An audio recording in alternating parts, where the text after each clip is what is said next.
Thank you so much for being here on a gross rainy night in January.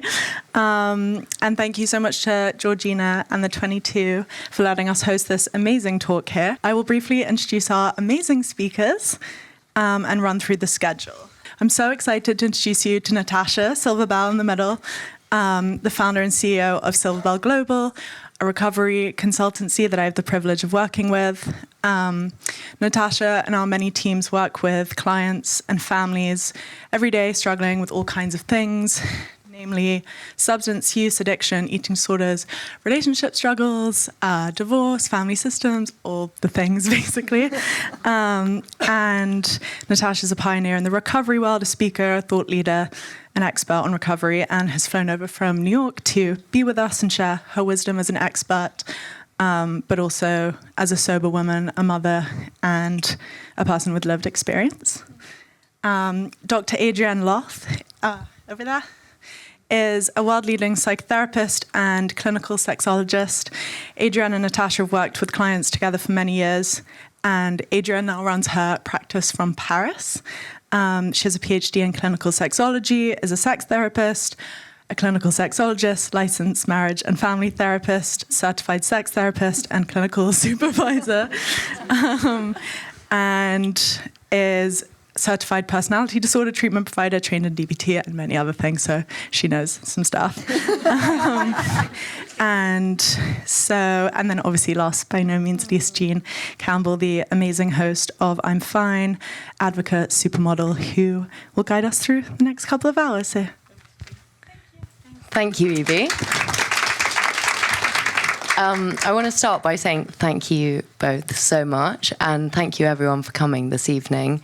I think the reason that I wanted to do this talk is because relationships and sex there are obviously two things that everyone has a connection to and has a personal relationship to in some way. And for me, the opposite of love is fear, and I definitely have had and sometimes still do have fears around relationships and sex. And so I think having these two expert, incredible women to kind of talk us through lots of the different aspects to that, whether it's myths and, ways to get out of difficult situations, how we can improve the situations that we're in. So I'm really, really happy to be here. Why don't we start by talking about why you guys think that this is an important conversation? So many things come to mind, and the first thought when Jean and I were talking about it with Evie, Miss Evie Donald, let's give props for Evie. I just want to say tonight would not be possible without her. It's been such an honor and privilege to work alongside you for almost 3 years now, and I'm just so impressed with your growth, which I know Adrienne relates to a love mindset. And so when I thought about doing a talk, I'm like, well, yes, I have accomplishments and things of that nature, but let's find the best that I know to come and help us with this conversation. So why did you think we should talk about this? What I think as a clinician is it's hard for people to even talk to me about some of these topics. Like, they will wait maybe like a year in and, great relationship, great rapport, tons of trust. And they'll be like, by the way, I don't really like to have sex with my husband. And I'm like, what?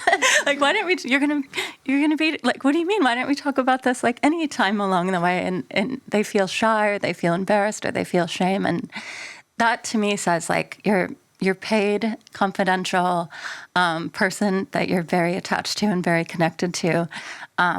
If you feel like it's difficult there, it's really difficult with your partner, and it's sometimes difficult with your friends.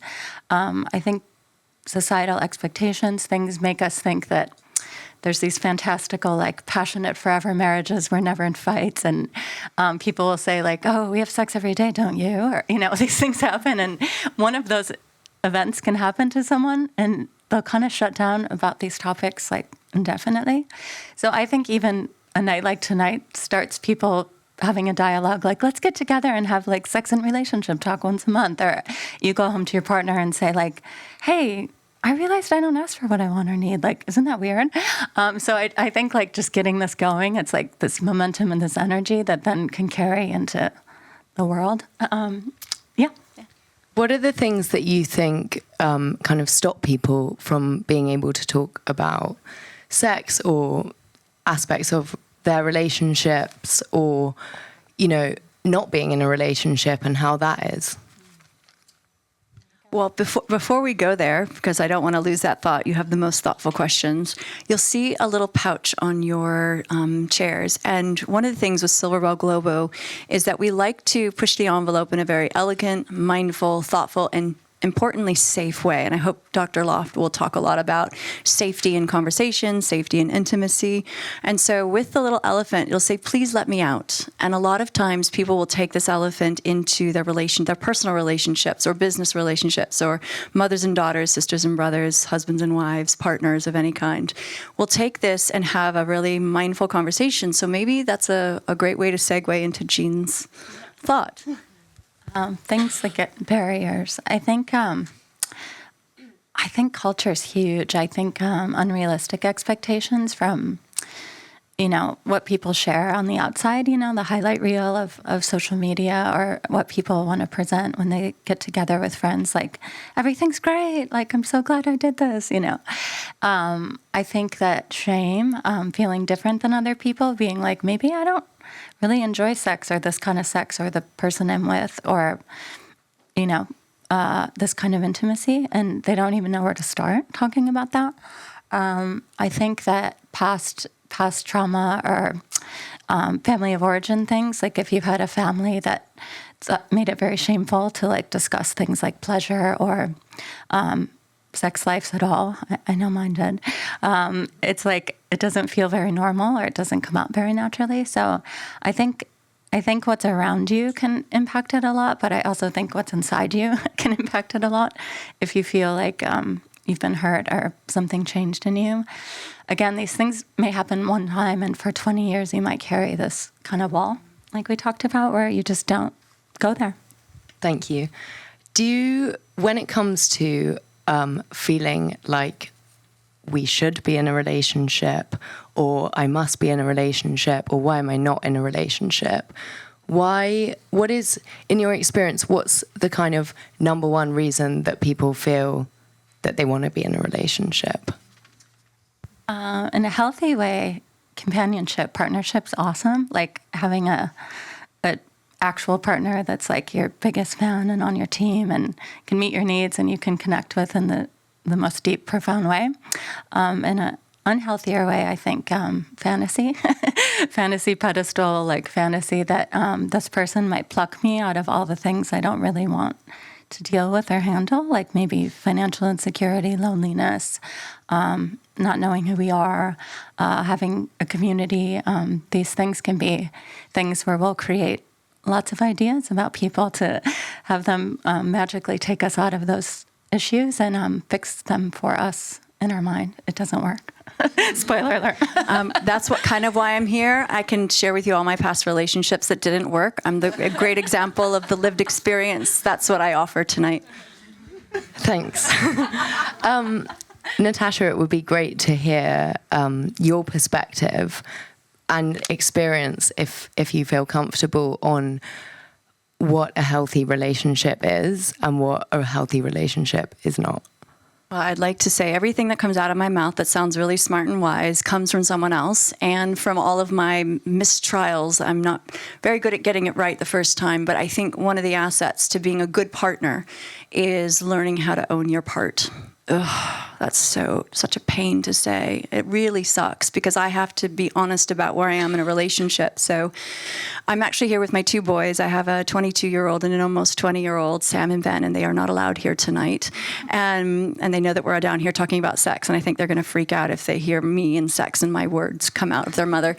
But I think the father of their children and I had to move away from an unhealthy relationship, and that was probably the hardest part because I had to look at my stuff and what right did I have to leave. I faced financial insecurity and I faced the idea of being alone. And those were actually the two biggest fears, you talk about fear, that were keeping me in the relationship. Who wants to admit that? I have 3 beautiful children with this man. How do I, one, have the right to leave him and because it was very unhealthy, and I'm not going to make this about him, but I made a choice to marry him. I made a choice to have children with him. I am a sober woman now, and at the time I sobered up, and I could see my part is that, why did I choose to stay? And if fear was the reason I was staying, then to your point, that's not a very healthy way to have a relationship. So I had to face my own fears. I hope that answers your question. Thank you. And Adrienne, what do you think, from your experience with your clients and just your life, what are the things that keep people stuck in an unhealthy situation or an unhappy situation? Is it, I think also another aspect that's quite interesting is, am I staying here because I feel comfortable and safe, or am I staying here because it feels alive and fulfilling? You have 500 hours for this topic. There's so much to say here. I think what helps people a lot in my work, I don't like to have therapy where you just say everything that's wrong and sad and then like, bye. It's like, what can we do? Like, what do we do about this? Like, I don't feel connected. I feel bored. I feel complacent. I feel out of love. Like, and it's like, oh, because your childhood robbed you of those things. Like, see you next week. It's like, what do we do? I'm like, what do we do?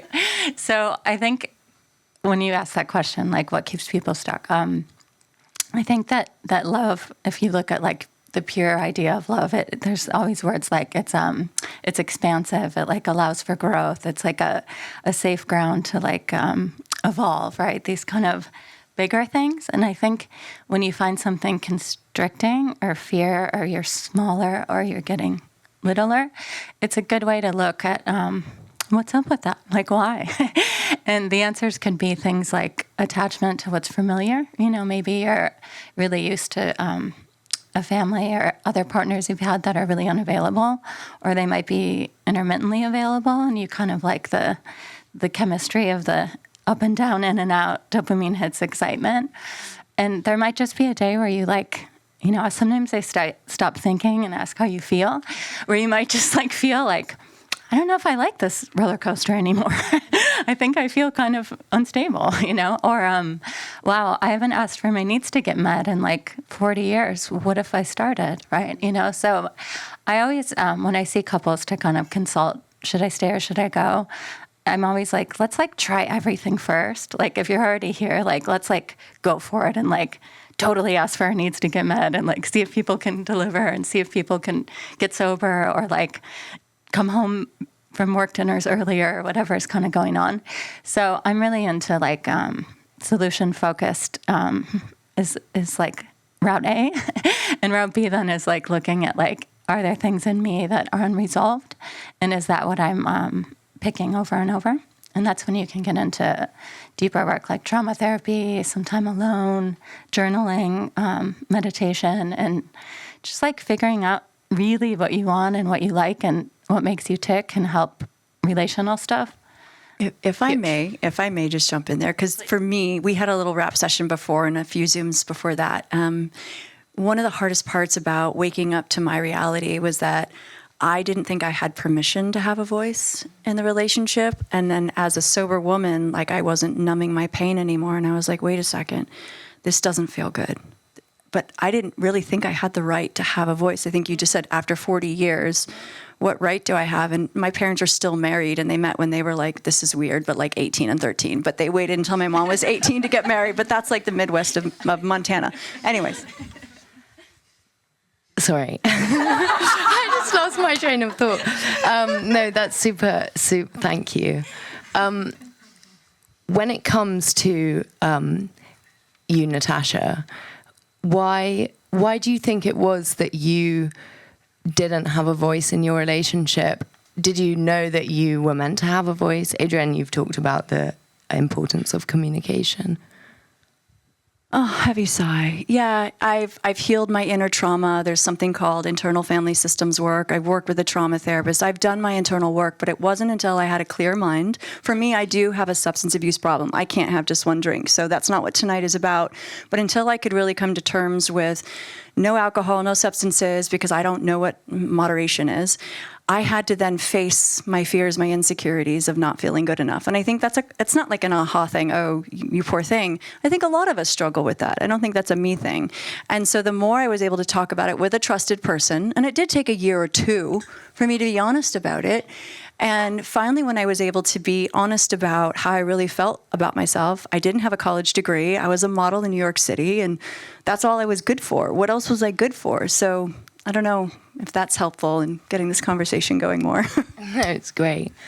When it comes to kind of the different stages of life and getting into a relationship, how does that sort of play out? Because I guess when you're in your teens or early 20s, maybe feels a lot about like discovering the world and making mistakes and finding out about things. And it's sort of this new thing. When it comes to relationships, how do you see people across the ages entering into a relationship? And is there kind of like a better situation or a worse situation? I think forever it's the dance between like wanting intimacy so much, like desiring, this whatever kind of partner we dream of, the healthy one. It's like wanting intimacy and then a fear of vulnerability. Like what if I get that perfect partner or that ideal husband or wife or whoever we're dating, and then they don't like me or they think I'm not enough or they leave me? Like that would be horrible. So I think when you're in your 20s, maybe you don't have enough data sets yet to know what you actually do like or don't like or want or need, right? So you're kind of collecting information, like that felt good, that didn't feel good. I don't like when people treat me like this. I really like when people treat me like that, right? But I think rather than age, I really meet people where they are and ask like, what do you want? Like, do you want to have fun? Do you want a connection? Do you want a husband? Do you want like a bunch of partners? Like where are you at and what do you want? Because if you start there, I think, even people that are in their 20s might always have felt like they were traditional and wanted to settle down and have babies by 26 or something, right? Like, and then some people are like, I just want to have like a lot of fun until I hit menopause and then I'll decide, So it's like, it's kind of starting there and working backward, I guess. When it comes to healthy relationships that can kind of elevate the lives of the people that you speak to, are there kind of intentions that they come into the relationship with that seem to be better in the way that the relationship then plays out?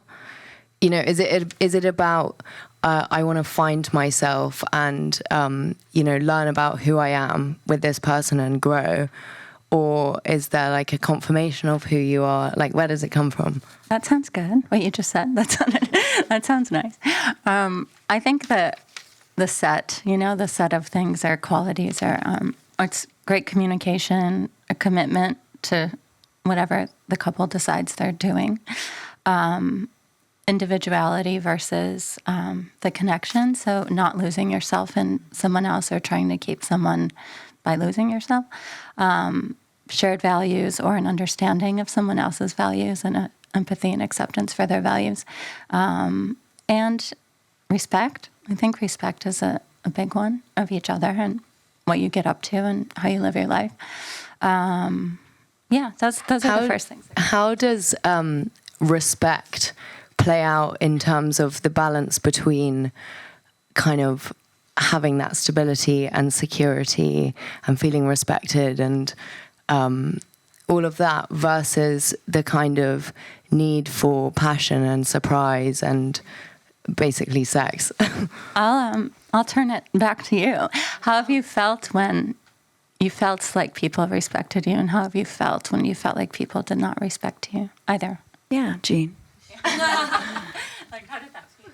I think it's actually a really interesting question because I would love to say I always thought about being respected as a priority, but now it definitely is a priority. But I think I didn't necessarily think of, wanting to be respected as like a priority actually, because I think in the past I'd probably want to be validated which wouldn't necessarily be congruent with like being respected, you know? I don't know. I might just add that, and we talked before, and a lot of times in our work with our teams, one of the pieces that comes, male, female, same sex, is that they don't pause enough to think about what they want. Again, that choice that I have agency over what kind of partner I choose, my part in making this relationship happen, and not just ending up in a relationship. And I think that happens by default. I might be attracted to this person, but I'm 6 months down the road and I've never really thought about what kind of relationship I want, and I'm 22, 23, 24, and all of a sudden it's like, wait a second, life is happening. And so I think just learning how to pause and ask yourself what you want. Again, for me, that just didn't happen because I didn't think I had a right to ask myself what I wanted or needed, but you got there. It took some time, but here I am. I also think that differentiating between a partnership, like, again, what do you want? Do you want a partner? Do you want a life partner? Or do you want to have fun? Do you want chemistry? Or do you want, like, someone that's really good with taxes? You know, like, I mean, it can be both. But I think, like, I can say I've had sex with some people that I would consider, like, maybe a bad person now if I looked at, you know, their values and, like, how they live their life. And but at the time, I wasn't looking for them to be a partner. I was just like, the goal was connection. The goal was pleasure. So I think that getting clear about that, like, I don't know if I necessarily need a one-night stand lover to respect me, but I would definitely want someone I was seriously dating and want my friends and family to respect me. Yeah. Whether you're in a relationship or not, or whether you're in some kind of, I don't know, like romance or whatever, how do you see the narratives that we kind of have in ourselves about ourselves or about us when it comes to relationships and love and sex? How do those narratives play out? How do you see them affecting the way that the relationship or the sexual partnership or being single is for a person? It's kind of everything. I think the way, you know, what's between you and the mirror first is usually what you're kind of attracting and what you're, you know, putting out there to draw in people or to stand up for what you want or need. So I think if you do some work with yourself, you know, if you do even movement, yoga, journaling, mindfulness, meditation, girl talk, sex store games, you know, all sorts of like pleasure activities, education, you kind of feel competent. Like you'll be like, I know a lot of things about sex at this point in my career. Like I'm like, I really do, you know, and it makes you feel different. Like you're like, I know a lot of what I like and don't like. I know a lot about like how to enhance pleasure if it's not really like working. Like I know how to be compassionate if people have sexual issues. Like, right. So I think getting clear between you and you, right? Like about like how much you want to know about your pleasure and how much you want to experience it. It definitely comes out interpersonally. I say that a million times a day. Like whatever's going on with you will then go on with you and other people, right? So does that resonate? I think you should say that again. What was that? Well, just, yeah, whatever's going on inside of you and whatever you're getting up to, it's really going to come out interpersonally, right? You know, so if you're having like horrible self-esteem issues, you know, I was chatting earlier about someone had put on a lot of weight in a marriage and they stopped going to the gym and they started smoking lots of cigs and lost their job. It's like if they're kind of communicating, I don't want to take care of myself. Interpersonally, people are like, do I then take care of you or do I take care of me and not look at you? Or, you know, right? So whatever's going on with you is going to definitely go on with you and another. So obviously in our kind of, a lot of the conversation that we've had so far has been about being in a relationship, but obviously that's not necessarily something that everyone wants. I would say that for me, I feel like as a child or as a teenager, I always kind of thought, oh, that's like the dream, you know, to be really happy and in love or whatever. You know, loads of films and songs are written about it, and it can be this thing that feels very out of reach. But what can you say about the benefit of actually not being in a relationship, and maybe even more than not being in a relationship, actively, like, you know, being adverse to like relationships, sex, dating, whatever? Like, is there a benefit to basically being alone and like quite firm about that? I loved everything you said except aversion. I think once there's aversion, I feel like there's something there's suffering or something like that, or it makes me feel like, like we're like this.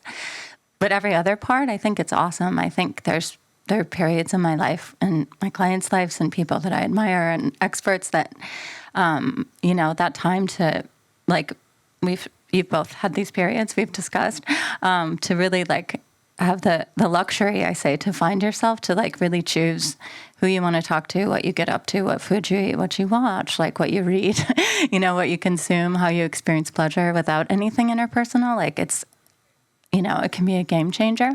I think that feeling strong in that and empowered rather than like aversion or fear or like reactionary, like I had a bad divorce, therefore like I'm afraid of love and I must be alone. More like I'm going to spend some time alone. Like this is awesome. It's like the vibe I encourage more.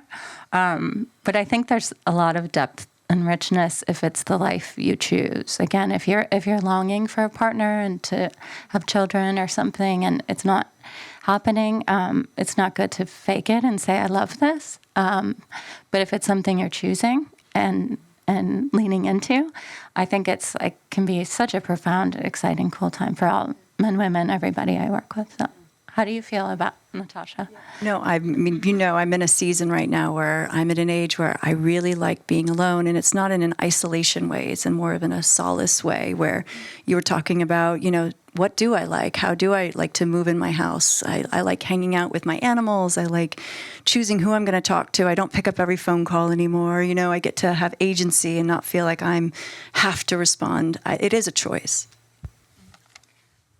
Something that I hear a lot is relationships take work, or it takes time, or relationships are a commitment. Obviously, you've spoken about it being a commitment. When it comes to, when it comes to your time, what about if you're the kind of person who actually doesn't really have time to be in a relationship, but that is also something that you want? How do you see people kind of navigating being like extremely career driven or busy or traveling a lot, or maybe they have another family, how does that play out? I think being someone that's very career driven and traveling a lot, I think it's finding like-minded individuals. It's not trying to couple with somebody that resents your job or thinks that it's annoying that you're always helping people or, wishes you were home on the sofa every night. I think that, one of my big jokes with couples is once you get cozy together, like the conversation's often like, what do we eat? What do we watch? Like that's all people start talking about. Like, what are we going to get tonight for dinner? What are we going to watch? Right. And if you have a different life where you're like, I'm in DC this week and then I'm in Denver and then like the kids have a thing Saturday and right, it's a much different rhythm. So again, my favorite topic ever is talking about our preferences and that not everything's pathological. Like, not everything's a fucking problem. Not everything is sick. Not everything's trauma. Some things are trauma. Some things are not trauma. And just, like, having preferences. Like, if you're someone that, like, wants more adventure, like, please don't date someone that, like, is not into being out of the house, And if you really want to be cozy and, like, traveling makes you exhausted, like, find a like-minded person. This is where dating apps I know everybody hates them because they're horrible, but you can really you can list this. You can say, I am looking for somebody that respects a woman that is very busy and gone all the time. And then it's someone's choice to accept or deny that. So I think like there's a lot of like self-empowerment and self-agency where I think we can get re-excited again about picking the life and the partner and the friendships and the career that we want. Like I do see people shift profoundly in my practice and get there. And you've done it. I've done it. So there's 3. And I bet many people here have or want to. So, yeah. Did that answer? Yes. Would you say that it's better to lead with kind of lifestyle and values value alignment and compatibility, or is it better to lead with feeling and desire and passion? Obviously, there's not like a binary answer. I think you need both. I say maybe it takes 3 to 6 months to get to know someone, minimum, depending on how much you see each other. If you're very busy, maybe longer. But in this 3 to 6 months period where you're getting to know people, I think what I often see is like fantasy pedestal projections, right? So that can be like, I have so much chemistry with this person. We have so much in common. This is going to be so awesome. They're going to be my other half. They may pluck me out of the things I don't want to deal with and make it all right. So I really work a lot with people to try to check if it's a behavior that you really see, or if you're kind of in a fantasy projection of things that you'd really want and need if you had the perfect person, and you're kind of trying to make it be true with this one because they're so close, right? And I think, again, chemistry and attraction and, those brain chemicals, right? Like those don't often determine if someone's like a good other half. It just determines that you feel some sort of connection to them, right? So I think you can start there and then maybe integrate in evidence if they're really like matching what it is you want. Natasha, when it comes to kind of patterns, would you be happy to talk a little bit about what patterns are and what you've learned from patterns, how you've broken patterns as well? How do you even know when you're in a pattern? Such an important question. And I think that's what I was speaking for from my lived experience. I ended up in a relationship with somebody, and our common denominator happened to have been substance misuse. And so until I got sober, I didn't even see that we really didn't have much in common. And my children are well aware of this. They know they're a gift from God. So I'm just going to lead with that. But when I did wake up and realize my part in these patterns, and I was stopping those patterns and having the fear be the controlling interest, shall we say, of me staying. So when I chose to leave, that was probably one of the scariest things I ever did. Getting sober was hard, but walking away from a relationship where there was security and there was, biological, father to my children. And then going in and starting to date again, I finally had a sober mind that I could choose what partner, what did I want, and I had to be careful not to fall back into old patterns. And so I was actually really slow and methodical about my dating. I went very slowly. I was dating quite a few people at one time, and that was kind of fun. But at that time, I was trying to be so mindful about what it felt like to sit across the table from this person. What did it feel like to walk across the park with them?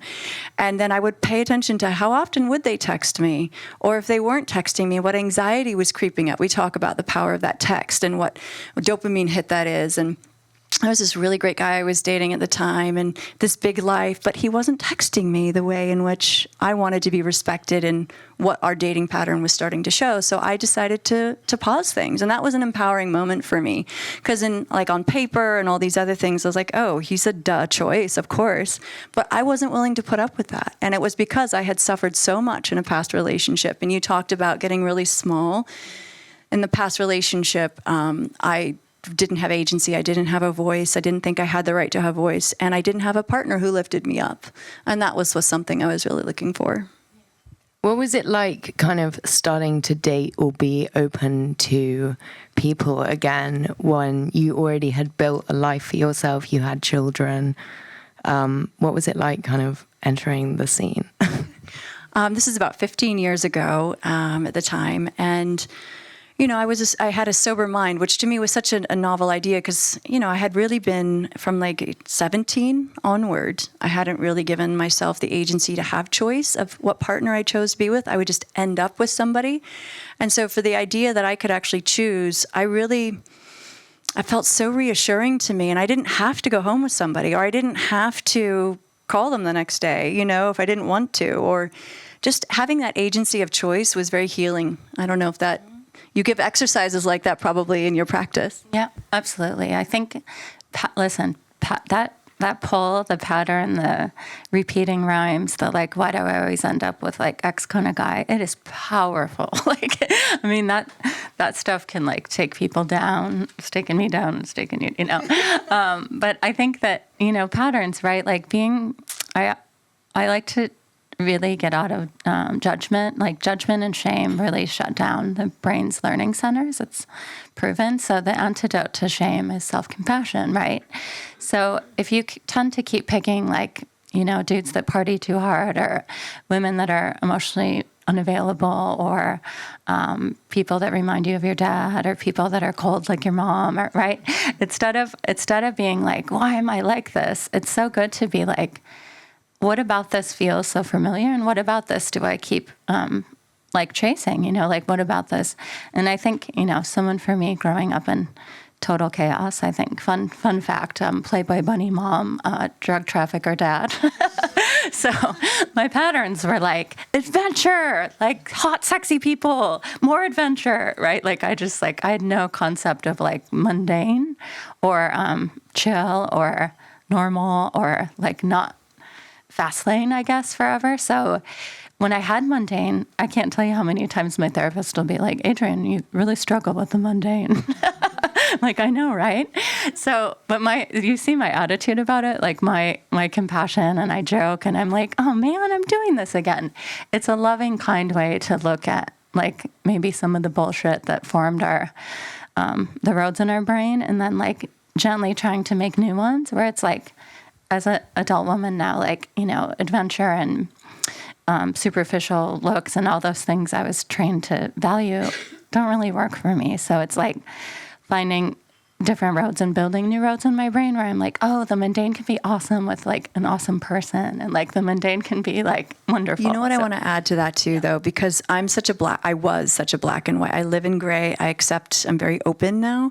And so for me, when I was first coming into this evolution of breaking patterns, I had to do the opposite. So like as a former model, I was validated for what I look like. So I didn't think I should wear makeup, have jewelry, or wear nice clothes. I'm going to be very beige and bland and humble, and I don't need that stuff in my life. And the truth is I really like to look pretty. I like nice things. I like beautiful jewelry and fashion outfits. And can I have both?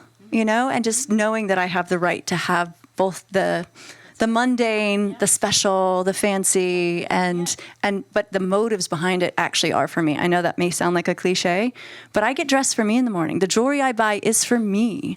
So, Adrienne, when it comes to love versus attachment, and you know the attachment being more connected to the pattern side of things, how can one know the difference between actual love or, you know, the freedom and openness versus like attachment? I think would be impossible to know, but I think that the exploration is.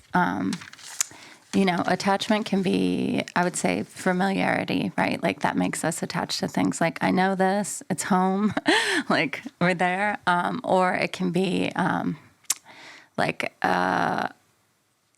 something you sense in your nervous system, right? Like where you're like, I feel really safe, or you're like, I feel really like not myself. I feel like I'm not my highest self or my best self, or like connected to myself, right? So like kind of self-questioning, self-diagnosing, right?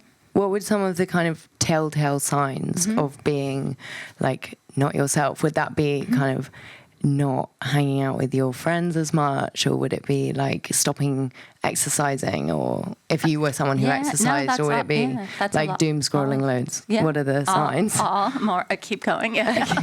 I think it's kind of like when people say thriving, it's been a little overused, but like if you envision a thriving you, right, that's probably someone that balances their social life with love, like meets their goals, like has dreams, like feels excited for the future. So if you find yourself like compromising what you want and who you are, you know, in order to stay home in case someone might call, or like grieve the loss of a person that you're unsure about for like, you know, over 1 year or something, right? Like you need time. So I guess there's no clean answer to that, but I think that the general rule is like the kind of love we're looking for should like enhance like your natural gifts and help you like grow and bloom and evolve in that way. And if you find yourself like, again, getting constricted or smaller or less confident or less into your hobbies or less into friendships that please you or less into like your dreams as a child, I guess it's a good symbol or signal that like just to see what's up and listen, sometimes it's me, it's not the person, right? Like sometimes I'm being people pleasy or I'm not asking for my needs to get met. And if I decided to, it might actually go well, right? So it's not always like the partner's fault. Sometimes it's our response to a person, the dance between us and someone. So it is very much, when it comes to, wanting to be in like the best situation that you can be, it is actually a very individual and personal thing. There's not like one box ticking exercise that you can do. Nice. The only one would be, it's, don't think like, how do you feel? So if you think like, well, this person's a really nice guy, or like, my friends really like him, or like, I think he's like a good choice, right? Like those are thinking things, or like, I feel like I should be happy. I should be attracted to him. Like he's attractive, right? I think like, how do you feel with someone? Like you were talking about that. Do you feel safe? Do you feel like excited? Do you feel like you can grow and learn and change and evolve? And we were all chatting earlier about like, what if your house burnt down? Because I came from Los Angeles where a lot of houses burnt down on my clients. And like, how do people handle like adversity? How do they handle a really bad day? How do they handle like maybe losing their parents when we're adults, right? Like life gets more complicated and more heavy and more serious as time goes on. So, coming back around, it's like finding someone where you feel like you can go through really awesome, fun, exciting times, and you can also go through adversity together and both feel okay. You don't think they're okay. I'd love to kind of move the conversation into sex. I think something that kind of springs to mind is, what is the difference between sensuality and sexuality for both of you? And is there kind of overlap? What is the importance of both of those things when it comes to like having great sex? I'll jump in first, and she'll bring it home. So for me, when I think about sensuality, isn't actually a physical sense. That is sexuality to me. And so sensuality to me is a psychological, not game, but a mindset that I need to get in order to go to a sexual place that feels fun and free and adventurous and also incredibly safe. And so psychologically, if the foreplay happens like days, weeks, or months in advance of maybe being intimate with somebody, whether it's your first time or your 1,000th time, the mind game for me, and you'll explain this better, but that's so important to me, and something I did learn from not having that, and I know that I don't like that, and so for me, when somebody starts really not just caring about my passions and my interests and placating me in order to get to that end result, but it really comes from a genuine place, there is a feeling that happens inside of me that I'm very in tune with now. So this is like my temple. I'm not going to give this to anybody. That's my choice now, but in other times, that was a different pattern. And so for now, yep. What does all that mean? No, that was perfect. I think, I don't know, like actually what the dictionary would say about this, but I think, your own relationship with your body, with your pleasure, with like what you feel like you need and deserve, all those things like kind of go in the vibe, I guess, of sensuality. Like, like I feel like a creature in this world that is a human woman, and this is how I express it. It might be like how you dress, or how you flirt, or how you masturbate, or what you kind of content you take in, might be like more of the sensual nature. And then sexuality is kind of, everything that involves another person or yourself that would have to do with like sex organs, I guess, and like pleasure and like having orgasms. And so to me, it's more medical, I guess, like sexual stuff in my mind, and sensual stuff's more spiritual. But I think some people may intuitively be more or less into one or the other, and they can kind of make the other one grow. What do you think the balance is between like physiology and psychology when it comes to pleasure? So many things. I think that time, I guess, like I don't know many people in my personal life or my practice that actually make this a big priority. Like time spent educating yourself about like even female anatomy and like how we're built and like what would work the best. I think even till more recently, you know, like Esther Perel or like Emily Nagoski, some of these bigger names have made this like more mainstream to discuss these topics. But I think that it's been pretty taboo for a long time. So I think spending time like in your journal with your friends, like again, there's a website called OMGYes that's all just like education about female anatomy and pleasure and like how to, it's like real people and then like science and medicine. And so there's just things you can do. And I think anything you care about, like your career, your outfits, your education, your animal, like everything that we love, we spend a lot of fucking time and energy doing. And I think this is something we all weirdly just expect to be awesome, but we don't think about the investment in making it awesome. It's just an interesting cultural phenomenon. Like alone people and couples will say like, why am I not having great sex? And it's like, would you like to do 4 things? And they're like, absolutely not. I would just like to have great sex. Why do you think it is that I've actually never heard anyone say that you need to spend time working out what you want?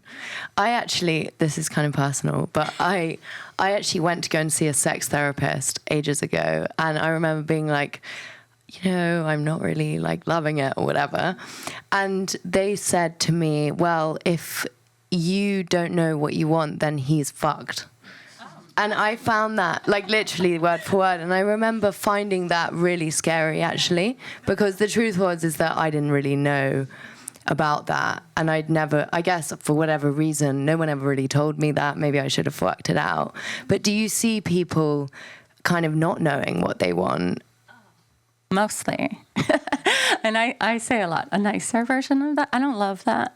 I tone, hate it. by the way. I was like, I don't know who that was, but I say things more like, if you don't know, they really don't know, right? So if you're like, I don't like our sex, and they're like, okay, what should I do? And you're like, I don't know, just, I don't like it, right? It's like, this is kind of time to get even like the psychoeducation down of like where things are and what they're called for both partners. And also like sometimes little games, there's like dice or little card games you can play that are like, would you try this? Would you like this? Like, is this something you'd be into? There are apps where you can each check things that you'd like or don't like, and it only tells you if they match. Like, it's like things like this. We're getting creative with like getting people to figure this out. But I think if you don't know, your partner's really not going to know like what you're into. So it's worth it to spend some time on this. And I think it's interesting the other things we care about, our nutrition, our workouts, right? Like we'll just like research with this thing. We're kind of just like, we just expect it to be magical. Do you think that our ability to kind of feel pleasure or, like do that exploring, do you think that's like is that affected by like our environment and the things that are happening in our lives? Like, how do we balance that? I think 100% of people surveyed hate when I say you need to have date night. Like, they're just like, I don't want to schedule things. It's kind of the same energy. And I'm like, think of all the other things we schedule, like our trainer, like our, things for our horse, like things for our wardrobe, like things. So I think that, if your environment isn't like facilitating easy pleasure, like people are working too much, people are having menopause, people are having like health issues, right? I'm like, you got to get creative. You got to play games. You got to read books. You got to schedule things in. You got to consult with experts. Like, I truly believe all of this stuff is very treatable and very possibly able to get awesome, but you really do have to try, right? Like, it makes sense. Like, you have to lean into this stuff and be open and take suggestions and try things that are awkward and have conversations that make you like uncomfortable and cringy, and and then things do get better, right? So does that? Yeah. No, that's great. So another question I have for both of you is I've personally been in like conversations where it's groups of people and there's this emphasis on like orgasm and orgasm being like the goal, and like if you don't get to the orgasm and you didn't reach the goal, then like basically there's something wrong with you. How do you guys feel about that?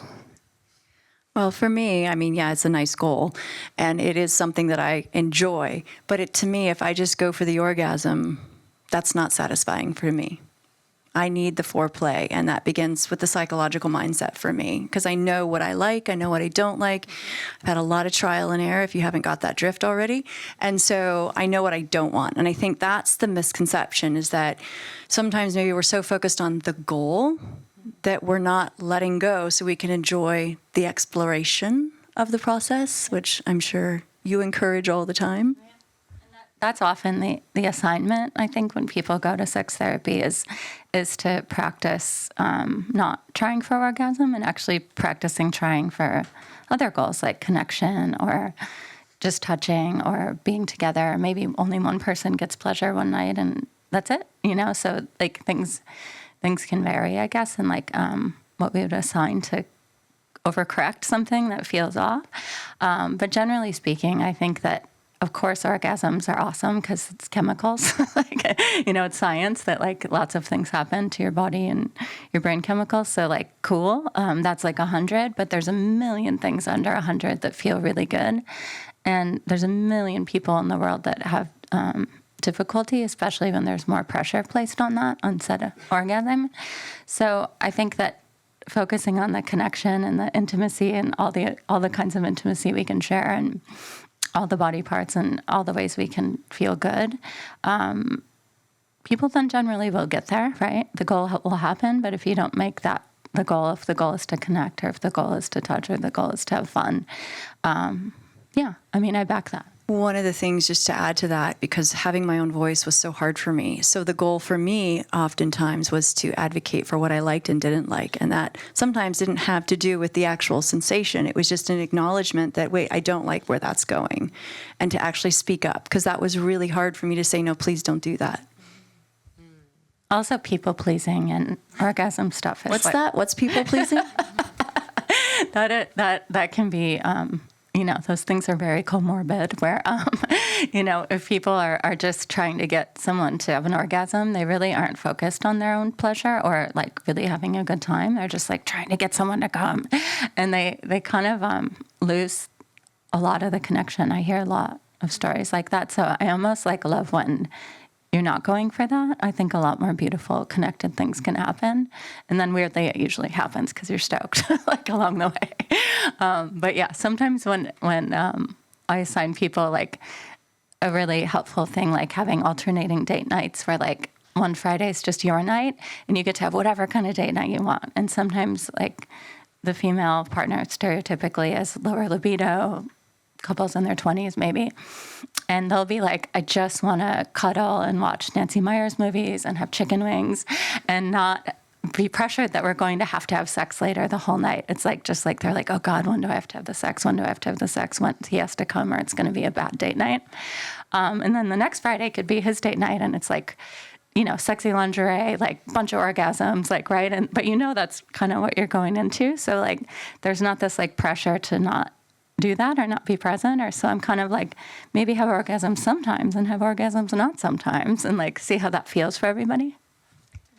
Are there sort of normal standards that you could kind of identify when it comes to like a healthy sex life or whatever? Like, is there a normality for you guys personally?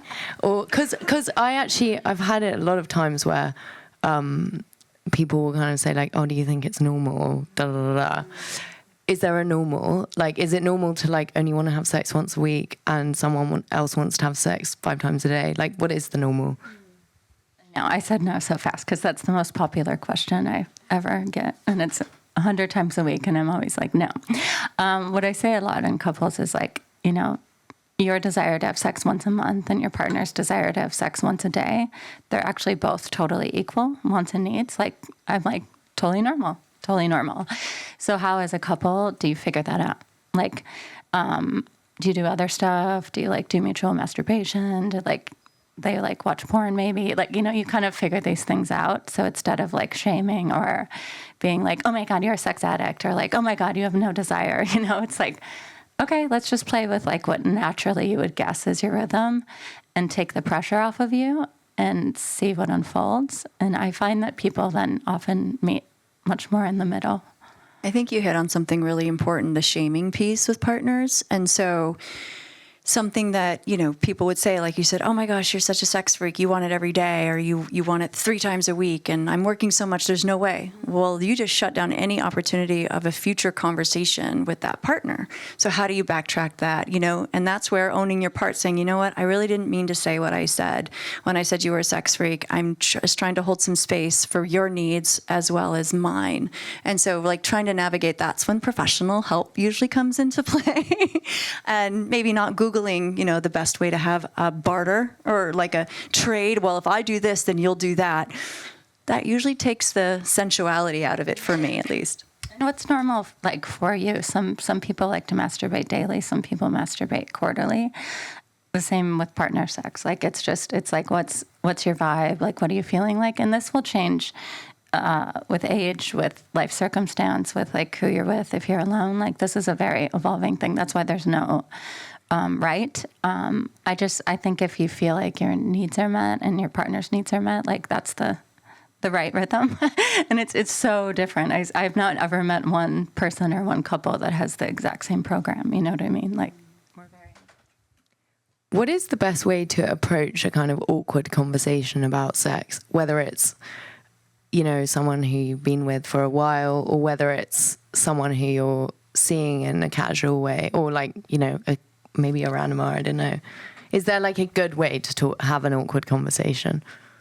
Curiosity is, a curious vibe, not anything critical or shaming. Positive reinforcement's good in there also, but something just like, hey, what do you think about? Or like, hey, we've never talked about this. Like, would you be interested in, so like a very gentle, curious openness. I think when you say like we need to go to therapy, people panic. So like I think like save that if after you've tried the first way. And my second piece on that is I call that like kitchen table talk. And I also think that it's often good talk to have when it's not dark out and when people haven't been drinking. Those are kind of my rules. That I think if it's when it's dark out, people have often had a drink, or they're tired, or the day's wrapping up and they're just not online for being open and being vulnerable. So I like when people are kind of having coffee or having a burrito, or just like it's a very chill vibe. It's not already loaded or activated or intense. Definitely not when you're already fighting. Definitely not tied with other issues like chores plus our sex life sucks, right? Like it's like keep it positive, gentle, open, right? And just like really curious, like, hey, we've never like really discussed this. Like, what do you think about trying something different? So that's where the elephant comes in handy. And you can say, hey, I just went to this talk, and you can show the flyer or say who was there. Say, I got this little elephant. Do you want to know what it was about? Again, open-ended question. You're not telling them, no, what was it about? Well, we talked about relationships, and they actually started talking about sex. And again, I guess the question is this like someone you're dating and haven't had sex with yet? Or is this, down the road that you want to revisit? Maybe like someone like me would end up in a relationship where I didn't talk about my needs. And then all of a sudden, like a year later, I'm like, yeah, I think I need to talk about what I want. So I'm not trying to keep those patterns going. But I think there's different ways depending on how you know the person. Mm-hmm. How do you think our kind of life experiences and stories of origin affect our pleasure and sex life?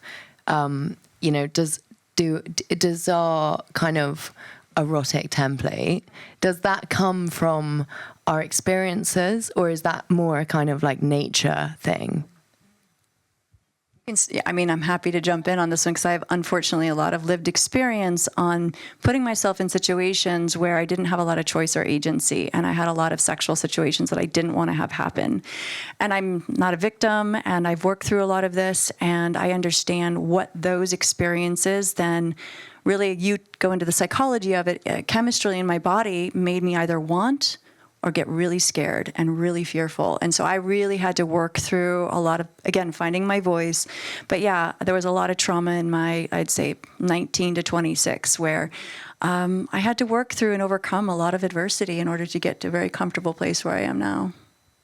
Yeah. Can I just quickly ask, Natasha, how did you kind of start that? Obviously, you're, you know, so experienced and have so much expertise, but if, you know, for someone in the audience who isn't an expert and like maybe doesn't necessarily, I don't know, maybe can't or is not ready to do like therapy, is that something that you can kind of start talking your way out of? Talking your way out of what? Is talking like an action, basically. Is being able to talk about the uncomfortable thing in action. That's kind of what I really love about tonight. And thank you all for showing up and listening, even if you don't have a conversation that you want to take home and you want to put the elephant in your purse.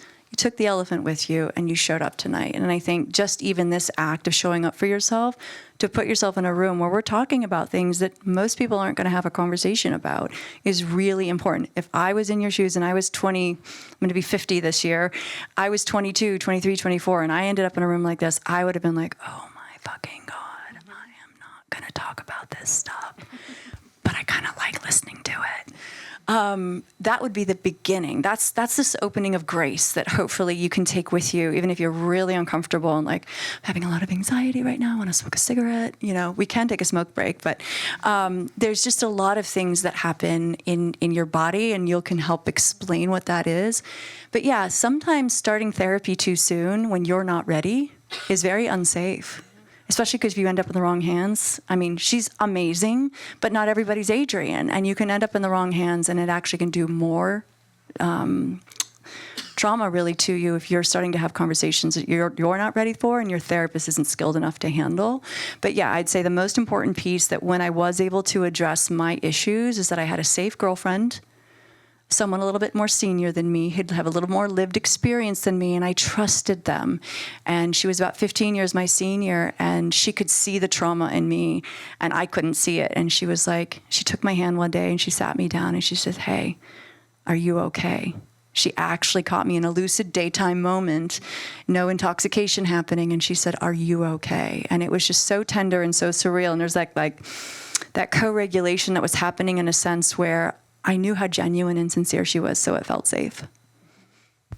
What role it would be sort of wrong of me not to ask this with my podcast, but what role does kind of physical or psychological pain play in relation to pleasure and sex and relationships?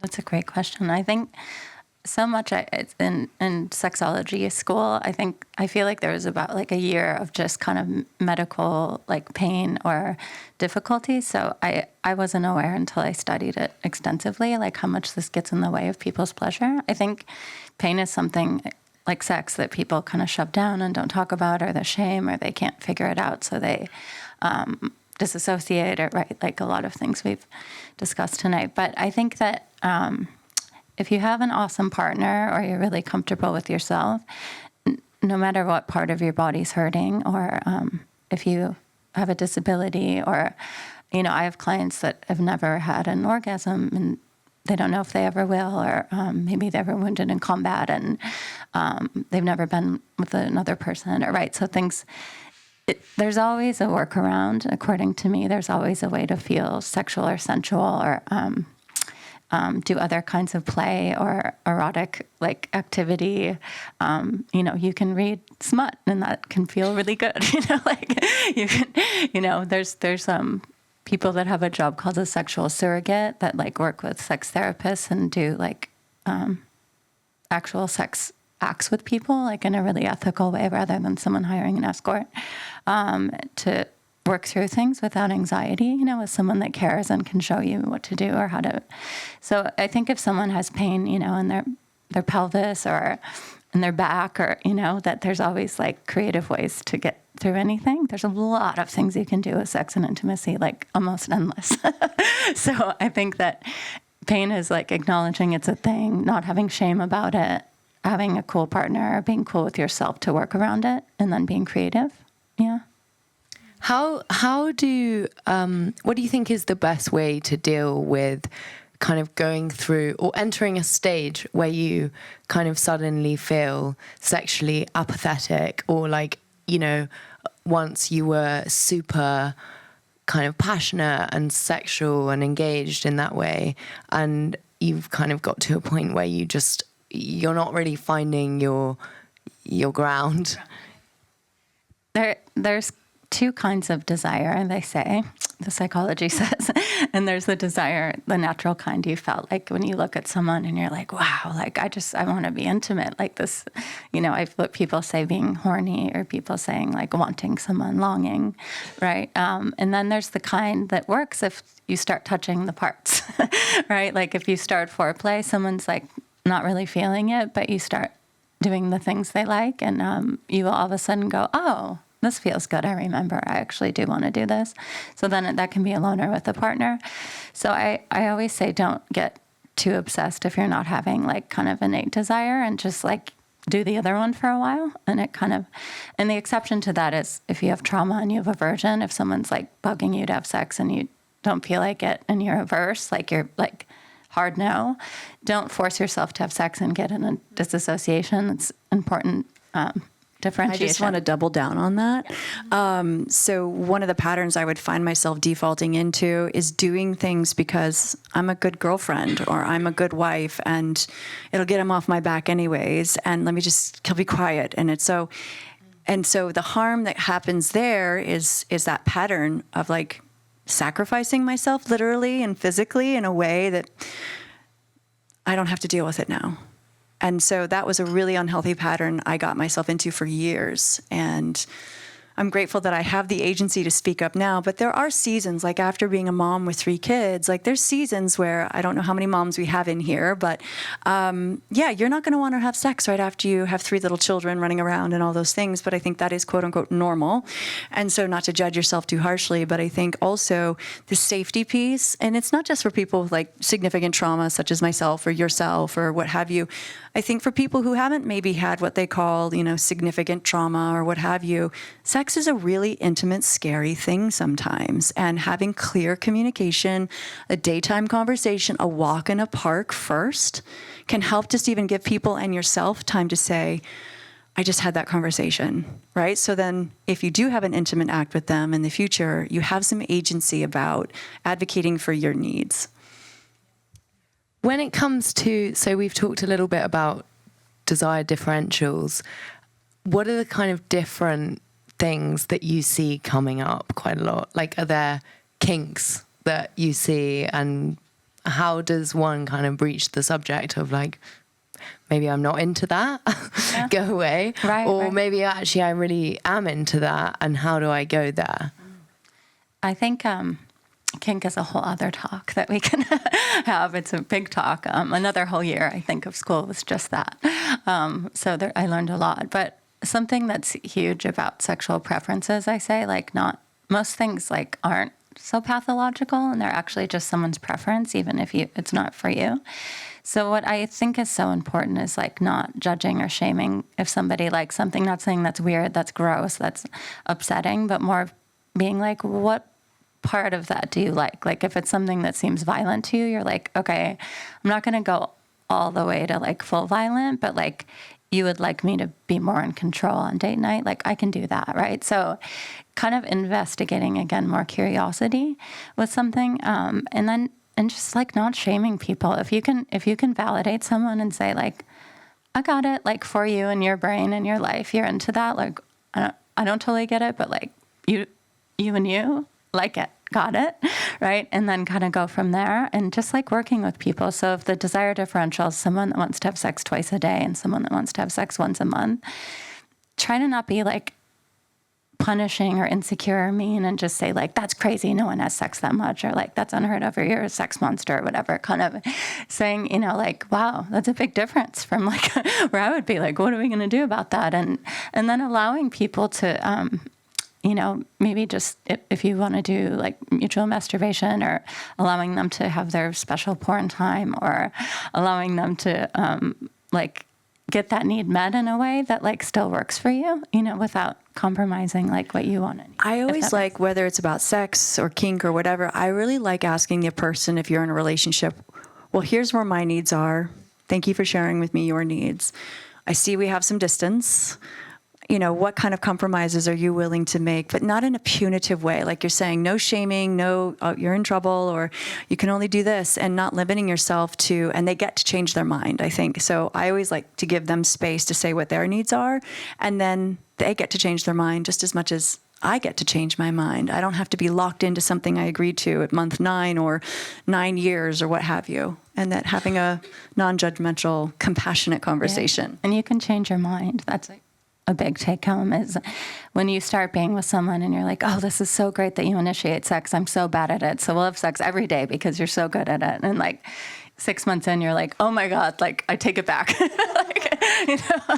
So I think that you're allowed to change your mind, and you're allowed to just kind of have like evolving, revolving conversations that like shift within a lifetime. Again, like, I can't tell you how much people change, you know, with themselves and with others. So one of the things, I'll do a lot of talks and lectures at schools to teenage girls. And one of the things I'll say, just because you've maybe gone to third base with a boy, or you've gone all the way and you don't want to anymore, you did it just to make him like you, or because you thought he wanted to, you wanted to be cool, you get to change your mind. You get to take your power back or your agency back and say, I'm going to pause. I really like you. I don't want to stop dating, but I'm not comfortable having sex with you anymore. I'm too young, or I'm not ready, or it doesn't land well for me at night, or whatever the situation may be. And this goes for women in their 30s and 40s. There's no difference, you know. It doesn't mean just because they want to go X, Y, and Z and you did that, that you have to do it all the time. And I think that was a power moment for me, when it's like, but I already told him I would do this and I've been doing it. What do you mean I get to change my mind? huge. Yeah. I could talk to you two for a very, very long time, but I'm conscious of the time right now. So I'd love to ask both of you, what is your kind of greatest lesson that you've learned about sex and love? And I guess in tandem with that, what's your best bit of advice that you could give to anyone? All right. Well, I think you've heard a lot of my life lessons already. So maybe I'll talk about where I'm at right now, is to really the power of the pause. You guys have probably heard this a lot in other types of work. And before you react, you choose to respond. And I think that there's a lot of mindfulness for creating time and space with myself, not in an isolation way, but really in a way where I'm really pausing. Maybe I spend an afternoon, or maybe I spend a weekend with myself, and I'm just doing all the things that I want to do, so that I can really find some peace and solace in what do I want. Again, those are my issues, right? I still have that kind of lingering drag of like, I have a choice, I have agency. So for me, it's really owning that I have value and worth, but not in a way where I want to get something from someone else. And I think that's the motivator, the driver of why do I like pretty things? Why do I want to have a nice house? Or why do I take care of myself or buy nice clothes? It really makes me feel good about myself. And if I don't have it, that's okay too, but I have a choice now, and to really honor that piece in me is kind of the season that I'm in right now. I love that. I think that if I put all of that together, I always want to say, you know, I truly believe almost everything is treatable. Like whatever you're going through, if you aren't feeling great or suffering or feel like you're the only one that has this problem, or like it feels impossible, like just know like there's probably a way through. So I like to kind of empower people that if you really, again, want to make this a priority, or your love life, your sex life, your pleasure with yourself, your pleasure with others, like very possible. So stay open, stay creative, communicate as much as you can with people in your life. If it's friend, mentor, cool therapist, going to, sometimes there's like educational nights at like the high-end sex stores or something where it's like not too intense, but like something like this where there's just dialogue about stuff that we're not usually talking about. And, you know, just listening to yourself and like not comparing yourself to cultural norms of the one, or like, you know, hot, sexy marriages that last forever, or like things that you think are supposed to be normal or real.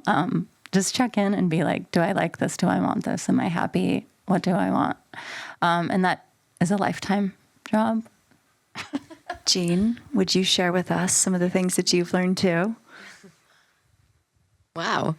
I think it's an evolving thing.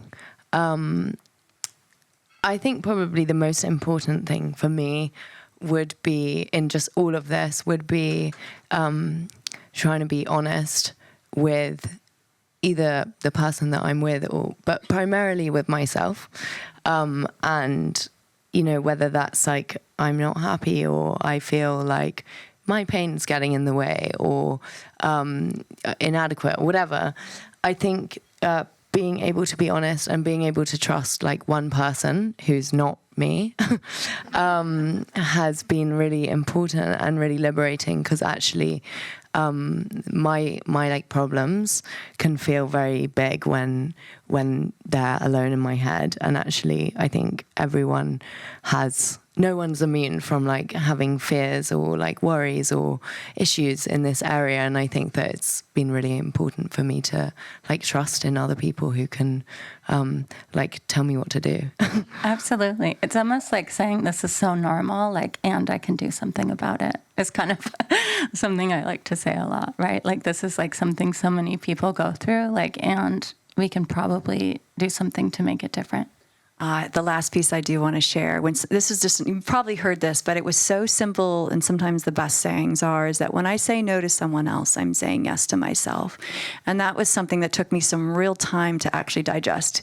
And I couldn't even get the words out, just no thank you, or I'm not ready for that, or maybe next time, is actually a validation and honoring myself, because if I don't, no one else is going to. Thank you so much. You guys are so inspiring, and it's been a complete privilege to have the opportunity to get to do this with you. Thank you for so being much. brave, Thank too. you, Jean, and thank you, everybody.